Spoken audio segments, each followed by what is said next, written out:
Oke, di sini saya akan menjelaskan alasan kenapa diperlukan penggunaan kelas library. Nah, sebelumnya di sini saya sediakan satu project Windows Form Application. Nah, di mana pada project di sini saya akan tempatkan dulu dua label sebagai contoh. Di mana di sini label 1, kemudian label 2. Nah, bebas saja saya menempatkan dimanapun posisinya. Nah, setelah itu saya akan tambahkan dua kelas. Nah, mungkin Anda bisa buka kembali materi mulai dari yang pertemuan pertama mengenai kelas dan objek. Nah, saya akan tambahkan dua kelas. Untuk kelas yang pertama, di sini saya akan namakan kelas tersebut adalah kelas aritmatika. Oke, kita tunggu bentar.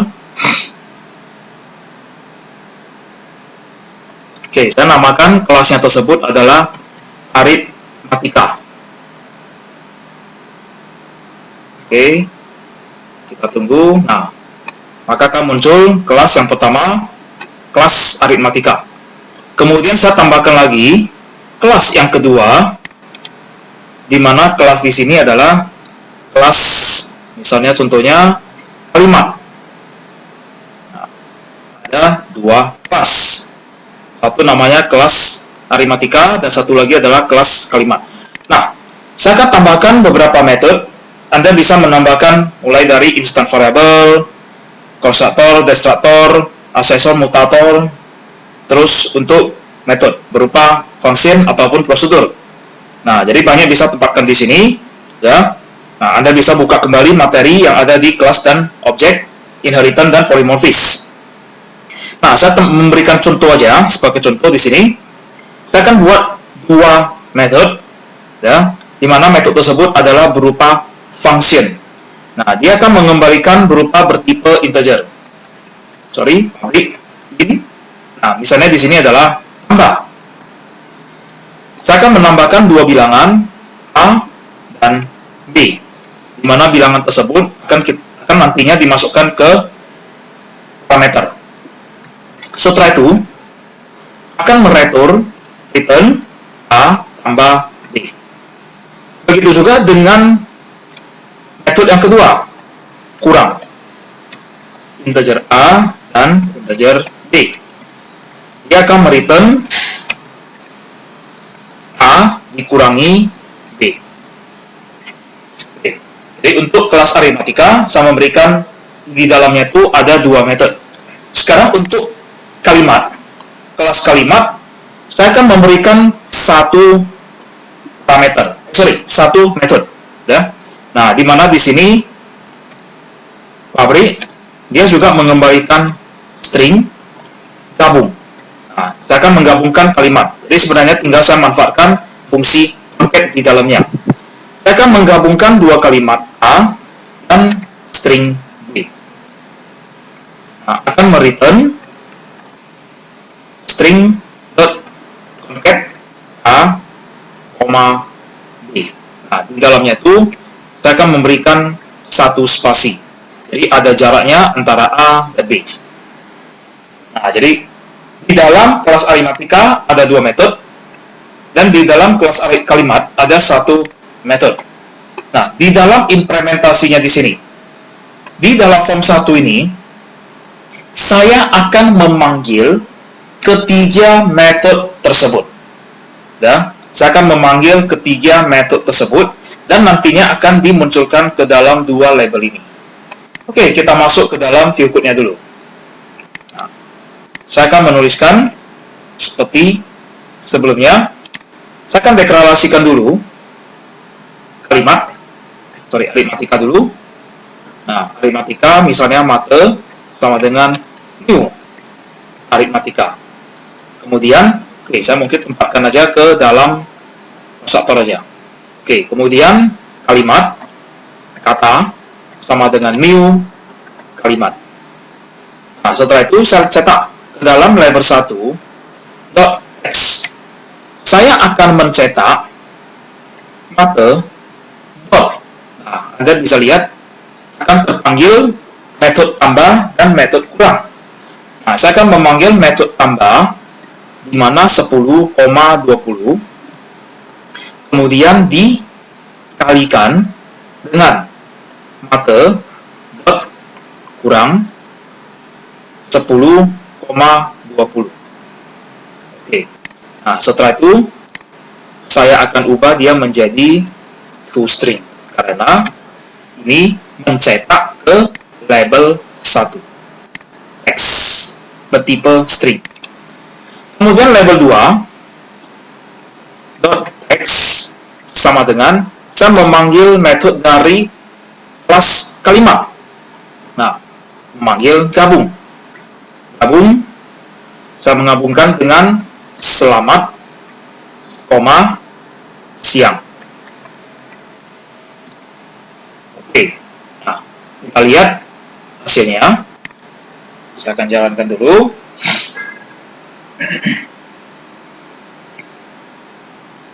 Nah, maka di sini Anda bisa lihat untuk label 1 dia mendapatkan minus 300. Nah, didapatkan dari 10 tambah 20, 30. 10 kurang 20, minus 10.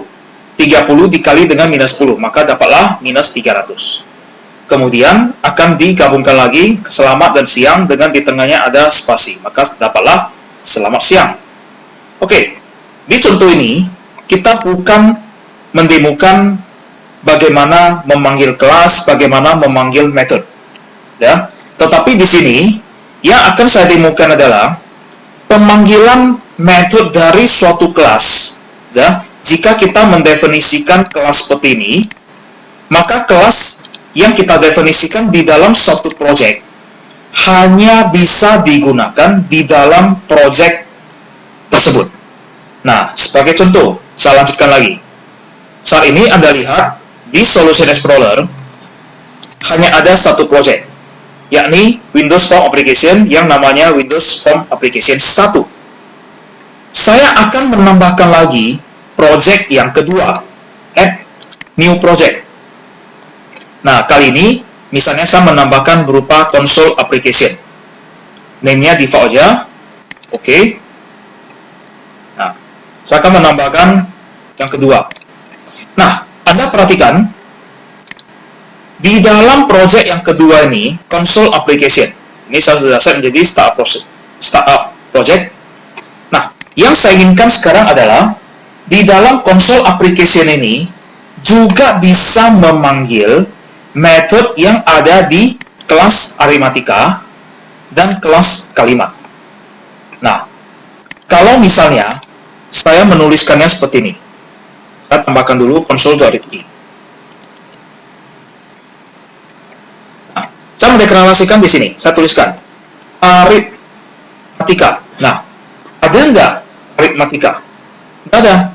Yang ditemukan adalah arithmetic exception. Oke, kelas kalimat. Coba saya tuliskan lagi kalimat. Nah, tidak ditemukan adanya kelas kalimat. Nah, sehingga kalau misalnya saya menginginkan menggunakan metode yang ada di dalam kelas aritmatika dan kalimat, di mana dua kelas ini ada di project lain, dan saya ingin menggunakan di dalam konsol ini, maka yang bisa saya lakukan adalah menggandakan kelasnya. Nah, jadi mau nggak mau, opsinya adalah saya harus membuat ulang. Saya add kelas. Nah, saya tambahkan di sini, saya tuliskan ulang seperti project di Windows application tadi. Aritmatika. Nah, kemudian saya tambahkan lagi add kelas tadi. Yang kedua adalah kalimat.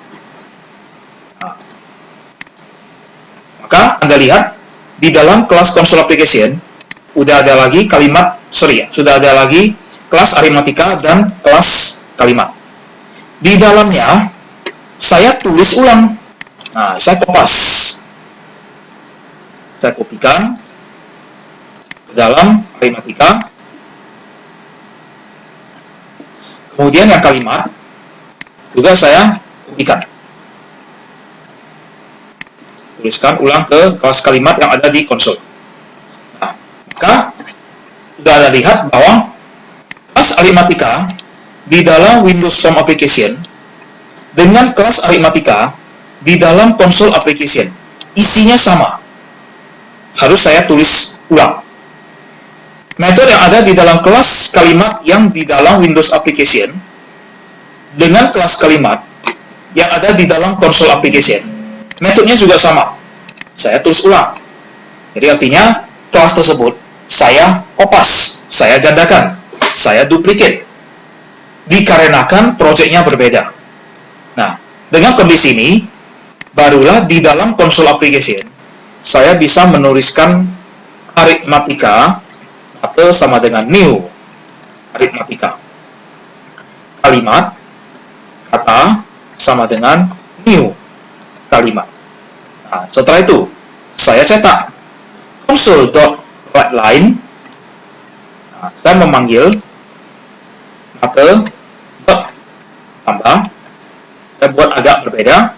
Di sini menjadi 15,30. Ditambahkan dengan mate kurang 10,30. Nah, setelah itu seperti hal yang sama tadi, ini nggak perlu pakai toString ya. Oke, langsung aja. Nah, setelah itu saya cetak lagi yang kedua, console.writeLine kata gabung. Selamat dan malam. Oke, kita coba jalankan untuk konsol application-nya. Nah, hasilnya adalah kalau saya perbesar 25 dan selamat malam. Nah, apakah cocok? 15 tambah 30, 45. Ditambahkan dengan 10 kurang 30, dikurangi 20, maka dapatlah 25.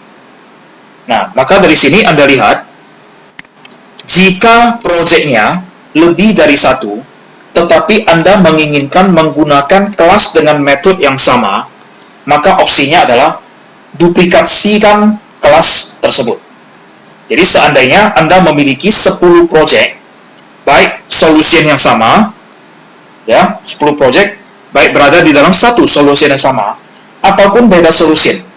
Jika Anda menginginkan menggunakan kelas dengan metode yang sama, maka kelas tersebut harus diduplikasi sebanyak jumlah project yang menggunakan kelas tersebut. Nah, maka dengan ini, supaya bisa mengefisiensikan kondisi seperti ini, maka solusinya adalah kita bisa menggunakan yang namanya class library ataupun Windows Form Control Library. Nah, jadi pada topik ini, alasannya di sini adalah ketidakefisiensian dari penggunaan kelas jika tidak kita memanfaatkan kelas library. Jadi dengan kelas library kita bisa mengefisiensikan duplikasi kelas-kelas yang terjadi pada contoh seperti ini. Oke, penggunaan kelas library kita lanjut lagi ke video berikutnya.